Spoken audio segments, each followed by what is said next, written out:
다 같이 기도하심으로 아침 예배로 나아갑니다. 날마다 힘들고 지친 여러 가지 일들이 우리에게 있지만 여전히 우리에게는 소망이 있음을 이 아침에 다시 하나님을 바라보며 깨닫게 됩니다. 우리를 소망 가운데로 이끌어 주신 아버지 하나님, 형편과 처지와 여건을 바라보지 말게 하시고 환경을 지배하시고 세상을 움직여 가시는 하나님의 손을 붙잡고 꿋꿋하게 믿음의 길을 걸어갈 수 있는 우리 모두가 되게 하여 주시옵소서. 오늘도 마음의 무릎을 꿇고 하나님께로 나아가는 모든 믿음의 백성들에게 하늘 은총으로 가득 채워 주시옵소서. 이제는 우리의 신앙을 정직하게 고백합니다. 나는 전능하신 아버지 하나님, 천지의 창조주를 믿습니다. 나는 그의 유일하신 아들 우리 주 예수 그리스도를 믿습니다. 그는 성령으로 잉태되어 동정녀 마리아에게서 나시고 본디오 빌라도에게 고난을 받아 십자가에 못 박혀 죽으시고 장사된 지 사흘 만에 죽은 자 가운데서 다시 살아나셨으며 하늘에 오르시어 전능하신 아버지 하나님 우편에 앉아 계시다가 거기로부터 살아있는 자와 죽은 자를 심판하러 오십니다. 나는 성령을 믿으며 거룩한 공교회와 성도의 교제와 죄를 용서받는 것과 몸의 부활과 영생을 믿습니다. 아멘.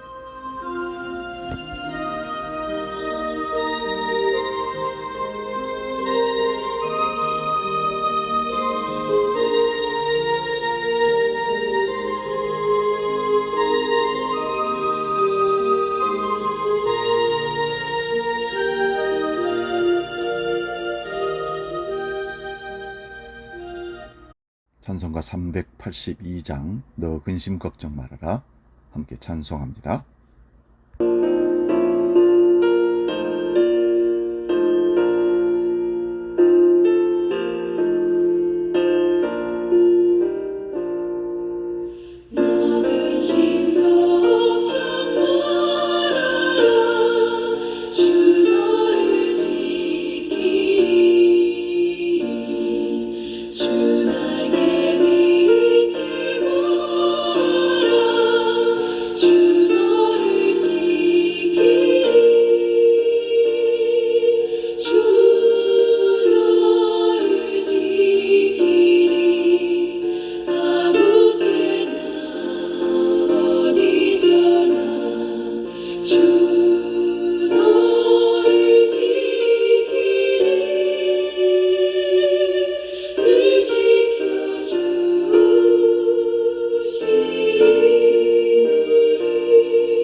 오늘 아침 우리에게 주시는 하나님 말씀은 구약 성경 예레미야 1장 11절에서 19절까지 말씀 봅니다. 구약 성경 1450면에 있습니다. 예레미야 1장 11절에서 19절 봉독할 때 살아계신 하나님의 음성을 듣기 바랍니다. 봉독합니다. 여호와의 말씀이 또 내게 임하니라. 이르시되 예레미야야 네가 무엇을 보느냐 하시매 내가 대답하되 내가 살구나무 가지를 보나이다. 여호와께서 내게 이르시되 네가 잘 보았도다. 이는 내가 내 말을 지켜 그대로 이루려 함이라 하시니라. 여호와의 말씀이 다시 내게 임하니라. 이르시되 네가 무엇을 보느냐? 대답하되 끓는 가마를 보나이다. 그 윗면이 북에서부터 기울어졌나이다 하니 여호와께서 내게 이르시되 재앙이 북방에서 일어나 모든 주민들에게 부어지리라. 내가 북방 왕국들의 모든 족속들을 부를 것인즉 그들이 와서 예루살렘 성문 어귀에 각기 자리를 정하고 그 사방 모든 성벽과 유다 모든 성읍들을 치리라. 여호와의 말씀이니라. 무리가 나를 버리고 다른 신들에게 분향하며 자기 손으로 만든 것들에게 절하였은즉 내가 나의 심판을 그들에게 선고하여 그들의 모든 죄악을 징계하리라. 그러므로 너는 내 허리를 동이고 일어나 내가 내게 명령한 바를 다 그들에게 말하라. 그들 때문에 두려워하지 말라. 네가 그들 앞에서 두려움을 당하지 않게 하리라.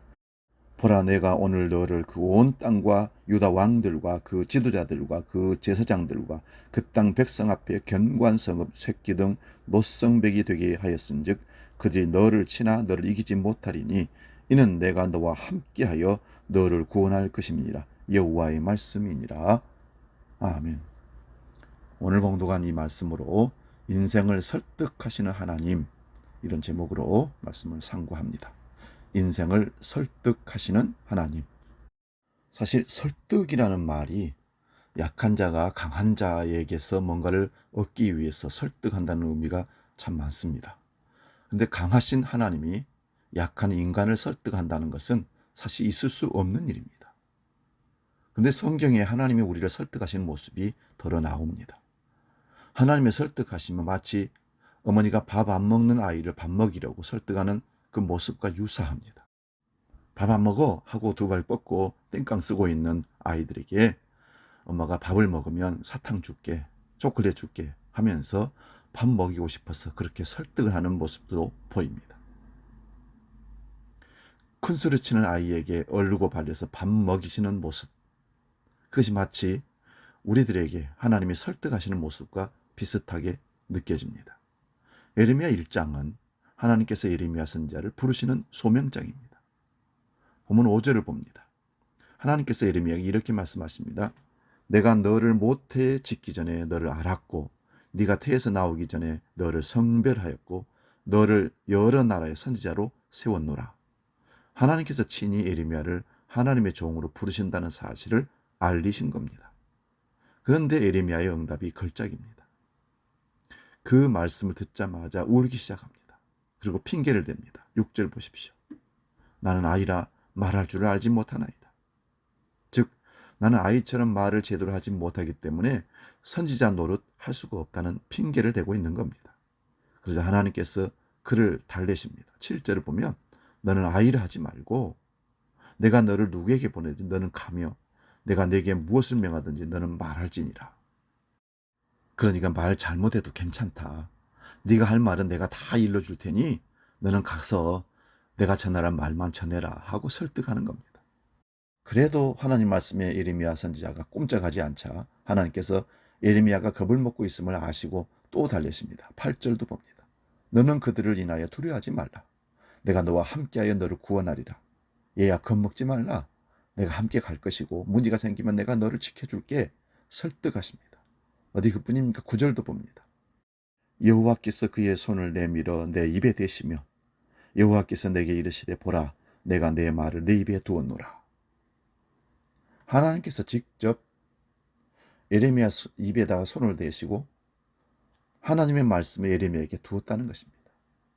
말씀의 능력을 예레미야 선지자에게 부어주신 거죠. 이 얼마나 큰 영광입니까? 이쯤 되면 아멘 할렐루야 하고 그렇게 하겠습니다 해야 되는데 예레미야가 아직도 아멘을 하지 않습니다. 11절도 봅니다. 여호와의 말씀이 또 내게 임하니라. 이르시되 예레미야야 네가 무엇을 보느냐 하시매 내가 대답하되 내가 살구나무 가지를 보나이다. 말씀을 보면 하나님께서 또 예레미야를 달래시고 설득하셨다는 계속적인 얘기가 반복됩니다. 그런데도 놀랍게도 13절을 보면 여호와의 말씀이 다시 또 임합니다. 하나님께서 예레미야를 달래시고 설득하고 계셨다는 얘기가 계속되는 거지요. 여기서 우리는 무엇을 느낍니까? 마치 어머니가 어리광을 부리고 있는 아이를 달래고 설득하는 그런 모습을 연상하게 됩니다. 속이 까맣게 타면서도 참고 견디며 설득하는 그 모습, 기다려주는 그 모습. 고린도전서 13장 7절을 보면 하나님의 사랑에 대한 의미를 이렇게 우리에게 전달합니다. 모든 것을 참으며 모든 것을 믿으며 모든 것을 바라며 모든 것을 견디느니라. 지금 하나님께서 예레미야를 참아주셨고 믿어주셨고 바라봐주셨고 또 견뎌주셨습니다. 왜 그렇습니까? 하나님께서 예레미야를 사랑하셨기 때문입니다.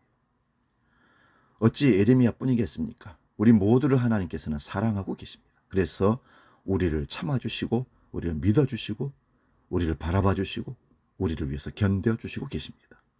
왜 그렇습니까? 우리를 사랑하시기 때문입니다. 그래서 오늘도 우리가 이렇게 주님 앞에 아침 예배를 할 수 있고 오늘도 이렇게 하나님의 은혜 가운데 살아갈 수가 있는 것입니다. 그런데 예레미야 선지자는 왜 그렇게도 하나님의 말씀에 아멘을 하지 못했을까요? 당시 그 나라에 예레미야 선지자가 살던 시대의 상황 때문에 그랬던 것 같습니다.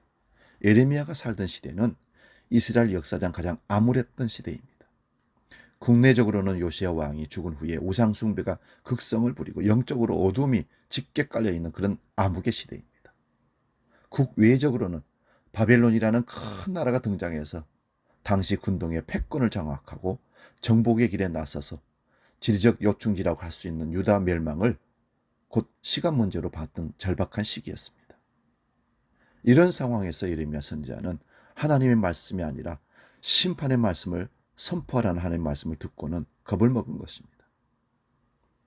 축복의 말도 평안의 말도 전하기가 힘든 상황인데 백성들에게 너희의 죄 때문에 바빌론에게 유다는 멸망할 것이라고 선포하라고 했습니다.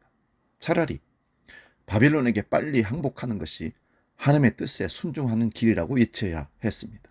그래서 민족주의자들, 국수주의자들에게 매국노라는 비난을 받아야 할 그런 형편에 처한 것입니다. 정말 힘든 상황입니다.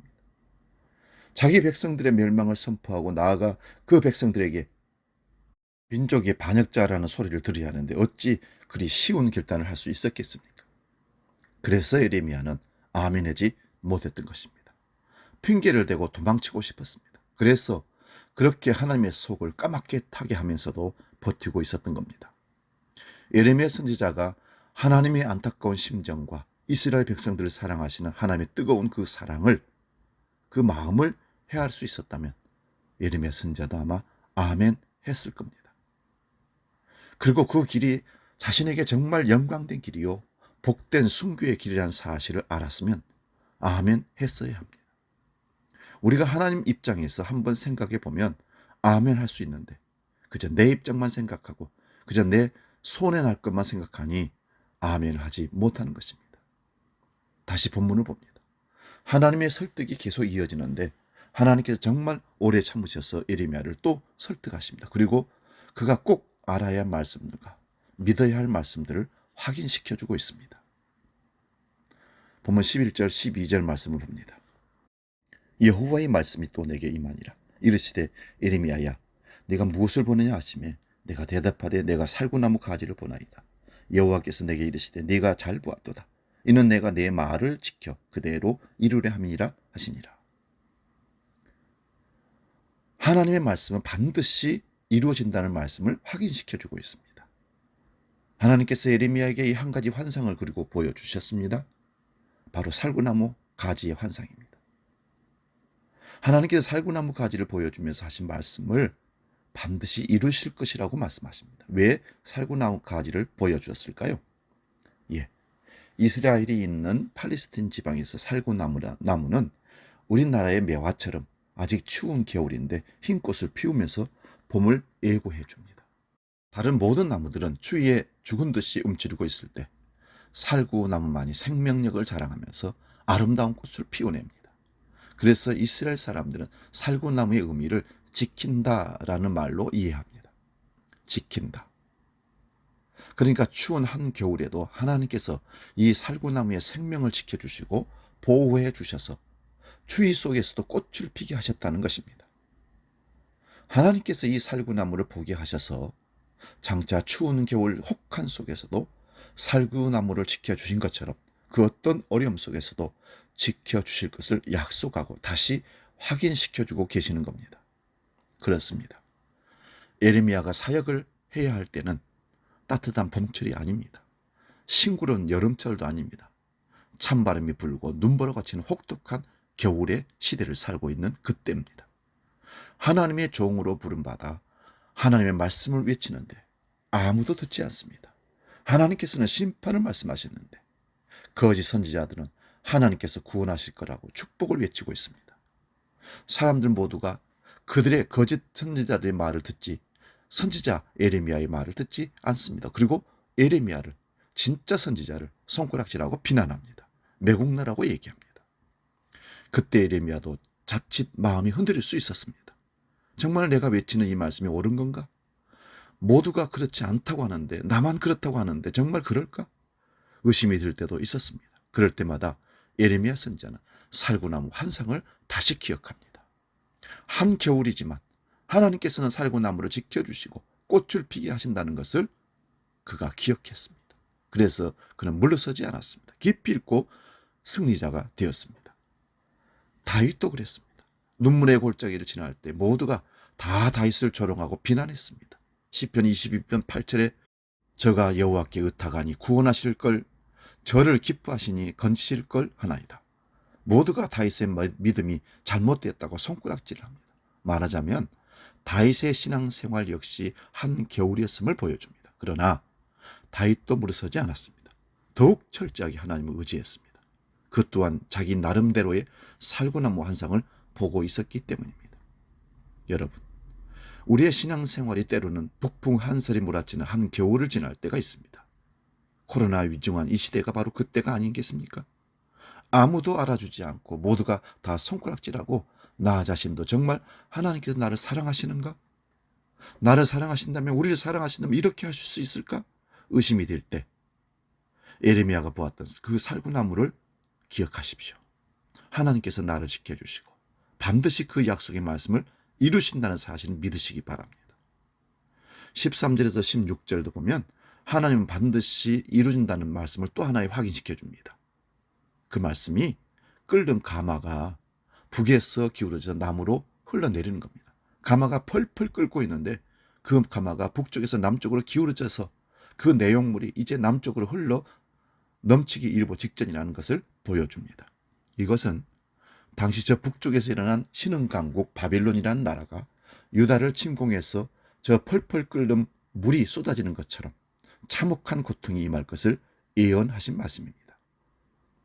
하나님의 백성이 살고 있는 하나님의 독성 예루살렘에 감당기 힘든 재난이 임할 것을 예언하신 겁니다. 예레미야는 그렇지 않아도 손가락질 당하고 비난당하고 매국노라고 얘기할 정도로 평가를 받고 있는 그런 상태인데 또 이 환상에 대한 얘기를 말씀을 드리면 긁어서 붓으로 만들지 않을까? 차라리 조용히 가족들만 데리고 피날 갈 생각을 하지 않았을까? 제 생각입니다. 그러나 그는 반역자라고 공격을 받으면서도 매국노라고 조롱을 받으면서도 예루살렘 거리로 뛰쳐나갈 수밖에 없었습니다. 아무도 듣지 않아도 다가오는 심판의 메시지를 전하지 않을 수가 없었습니다. 왜 그랬습니까? 남쪽으로 기울어져 흘러내리는 끓는 가마를 보았기 때문입니다. 그래서 눈물을 흘리며 예루살렘 성에 다니면서 임박한 재앙을 전달했습니다. 우리도 그런 심정을 가지고 복음을 전해야 됩니다. 예레미야 4장 19절 말씀입니다. 슬프고 아프다. 내 마음속이 아프고 내 마음이 답답하여 잠잠할 수 없으니 이는 나의 심령이 나팔 소리와 전쟁의 경보를 들음이로다. 20장 9절 말씀에도 내가 다시는 여호와를 선포하지 아니하며 그 이름을 말하지 아니하리라 하면 나의 중심이 불붙는 것 같아서 골수에 사무치니 답답하여 견딜 수가 없나이다. 왜 그가 이런 고백을 하고 있을까요? 끓는 가마를 보았기 때문입니다. 여러분, 우리 심령 속에도 이런 불붙는 마음이 있어야 됩니다. 아직 믿지 않는 우리 가족, 지인들, 이웃들을 향한 끓는 가마를 우리가 보아야 합니다. 다급한 마음, 안타까운 마음으로 저들을 위해 계속 기도해야 합니다. 뜨거운 눈물로 저들에게 복음을 전해야 합니다. 하나님의 심판이 있음을 알려야 합니다. 지옥이 있음을 전해야 합니다. 우리 모두 이 일에 눈을 뜨시기를 소원합니다. 예레미야 선지자는 모든 환상을 보고 하나님의 명령의 말씀 보고 사실은 너무 고통스러워서 괴로워서 주저하고 하나님의 설득에 거부했던 것입니다. 그러나 하나님 말씀 반드시 이루어진다는 말씀의 환상을 보고 그는 목숨을 걸고 비난받더라도 돌에 맞더라도 죽더라도 우리 백성을 살리야겠다는 그 마음으로 예언의 말씀을 선포했던 것입니다. 이제 죽더라도 돌이킬 수 없는 그 길을 가고야만 하는 예레미야 선지자, 그는 오늘도 눈물을 흘리면서 하나님의 약속의 말씀이 이루어질 거라는 심판의 말씀을 선포하고 있습니다. 오늘 우리 한국교회가, 우리 그리스도인들이 하나님의 이 환상을 보고 심판의 말씀을 선포해야 할 줄로 믿습니다. 눈물로 선포했던 예레미야 선지자, 우리가 이어받아 그 선포를 계속해야 할 줄로 믿습니다. 기도하겠습니다. 하나님, 인생을 설득하시는 것은 우리를 사랑하셔서 참아주시고 견뎌주신 하나님의 사랑이었습니다.